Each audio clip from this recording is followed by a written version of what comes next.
Can we just have a moment to appreciate that 15-minute-long final fight sequence that closed off Season 6 Part 2? With the Saikai Taikai competition being the main focus of Cobra Kai Season 6 Part 2, these 5 episodes saw the return of some characters that we thought were gone for good. Division being at the heart of every character at Miyagi-Do, and the events that occurred with Mr. Miyagi's hidden past making an appearance in the present day. But with Death reaching the competition, what does that mean moving forward? Well, let's dive into the video and break down all that there was to take away from the latest episodes. Here is Cobra Kai Season 6 Part 2, Ending Explained. Just to let you know, this video will contain spoilers. History repeated itself with Qual's death. One of the main things that's been underpinning this season of the show is the fact that Mr. Miyagi wasn't the person that Daniel Russo thought that he was. And the plot got even thicker in the finale, where we found out that when Mr. Miyagi fought in the Saikai Taikai competition several decades ago and won it, his opponent ended up being killed by him in the fight. Something that was put down to the fact that times were different back then and that the occasional death did occur. The moment that this line was spoken, it felt like there was always going to be a death that occurred within this episode. And obviously, we saw history repeating itself. This was with the death of Qual from Cobra Kai. Cobra Kai were eliminated by Miyagi-Do in the quarterfinals, however, due to doping taking place with the Russian team. Cobra Kai were given a spot back in the Tournament of Champions because they had the next highest points. This is where the large-scale fight that took place ended up occurring. During Rex and Robbie's fight, the Russian coach launched an attack on the umpire, and from there, a riot broke out, and all of the different dojos that people were fighting under were going against one another. Qual had this alpha male mindset where he didn't like losing, but he ultimately faced a loss when we saw him getting defeated by Robbie in the quarterfinals. This was something that didn't sit well with him, and then when facing off against Rex in the large-scale brawl, the toughest person that had been fighting in the competition, Qual knew that he wouldn't be able to beat him. Earlier on in the episode, Kim said about how winning was always the most important thing, and that it came above all else, and that it's shameful to not win. This is a mentality that Cobra Kai and Kim had ingrained into its fighters, so winning at whatever cost, even if it meant cheating, it would still be a personal victory. That's why Qual picked up Clace's knife, which he dropped, and planned on killing Rex. However, it obviously didn't go as planned. Qual ended up being kicked and falling onto the blade, meaning that he ended up doing it to himself. Qual was now dead, and with everybody gathered round the mat, you could see that they all thought that what had happened had gone too far. I think people may believe that Rex was responsible for the stabbing of Qual, as he was the person that he was fighting. Daniel LaRusso saw that Qual had the blade, but I'm thinking in terms of the story, Silver's side will be weakened if Rex is taken away by the place, as otherwise it doesn't feel like there's a chance that any other team will win. He's like the Terminator. So I think Rex is gonna get blamed for the murder of Qual, even though he didn't do it. However, Qual was seen on camera on the live feed, so maybe when that gets assessed, Rex will be let off, but it may be too late by then. This is something that will ultimately weaken Silver's Iron Dragons, and the fight will become a lot more level as the groups replay the semifinals. I do also wonder if the competition will be postponed for the time being. That's something that could well be the case, and then once it's all been dealt with, it'll pick back up in the rounds that were remaining. The division amongst the fighters.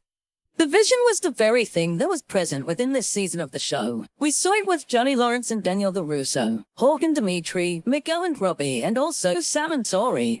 But what this season was about was the group looking for ways that they could work through the division that was present and progress their relationships to a better state. A state where they could eventually get through the tournament. And that's exactly what we saw happening.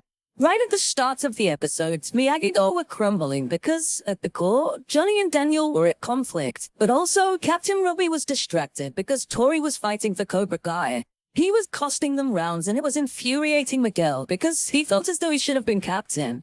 Right at the end, we saw that Sam stuck up for Tori in the brawl, and also Robbie did too, which to me showed that the division and rivalry that was once there was no longer present between both sides. This could potentially lead to Tori not wanting to fight under Cobra Kai anymore. Kim said how karate and winning was worth costing her the life that she could have had with her family and missing out on relationships. But you could tell that she didn't mean it, and I don't think Tori is going to make that mistake. The return of Terry Silver.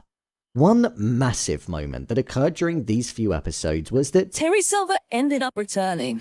I swear every character has immunity from pretty much everything in the show, other than Qual. Just like how John Kreese had managed to avoid the authorities, Terry Silver had his charges dropped from the end of Season 5 and was able to set up a new dojo which Sensei Wolf was leading with the Iron Dragons. John Kreese and Terry Silver were having a fight at the end of the final episode, and as Silver was about to deliver a fatal blow to Kreese, Johnny Lawrence intervened and prevented it from happening. This was because Kreese's enemy was also Johnny Lawrence's enemy, and he knew that by working together in this instance, both of their problems would have been halved. Plus, Johnny also couldn't put down a fight with Silver. It's a classic at this point. Silver is essentially there to disrupt as he usually does, but I think we will see him getting taken down in the next batch of episodes. My review of the season. I thought part 2 of this season was really strong. It flew by, but it was really enjoyable. Don't get me wrong, the story and narrative is quite predictable, and some of the lines of dialogue are a bit cheesy, but I definitely didn't see Chosen and Kim hooking up. That was actually the most unexpected moments in the season, don't you think? I thought the theme of division on all fronts, and then the likes of Miyagi-Do being the one team that was able to put aside their differences and thrive, was a thing that was worth exploring, and it worked really well.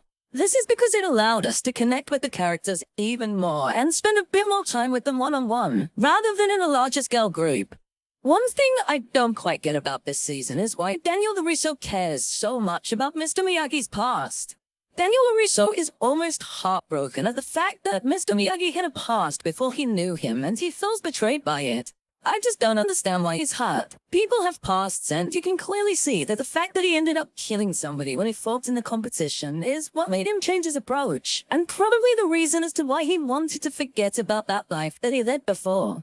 It was quite refreshing seeing these episodes in Barcelona and having the group being around completely new characters. We saw different interactions and dynamics, which ultimately led to even more feuds, such as Tori and Zara, and feuds like that made the final fight scene at the end of the final episode feel all the more justified. That fight scene at the end was really entertaining to watch unfold. Choreographing that scene must have taken so much time, but it definitely paid off because it was probably the best fight scene that the show's produced.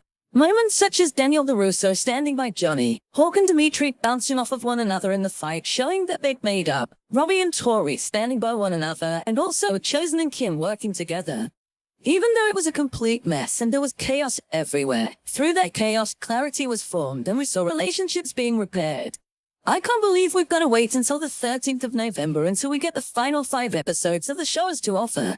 Netflix is definitely dragging this final season out, but with it being one of their biggest shows, I can kind of understand why. I'm really intrigued to see how the show is going to end, and if the tournament is going to be postponed due to the death of Qual. The final 5 episodes are definitely going to be exciting. So, there you have it. Cobra Kai Season 6 Part 2 Ending Explained.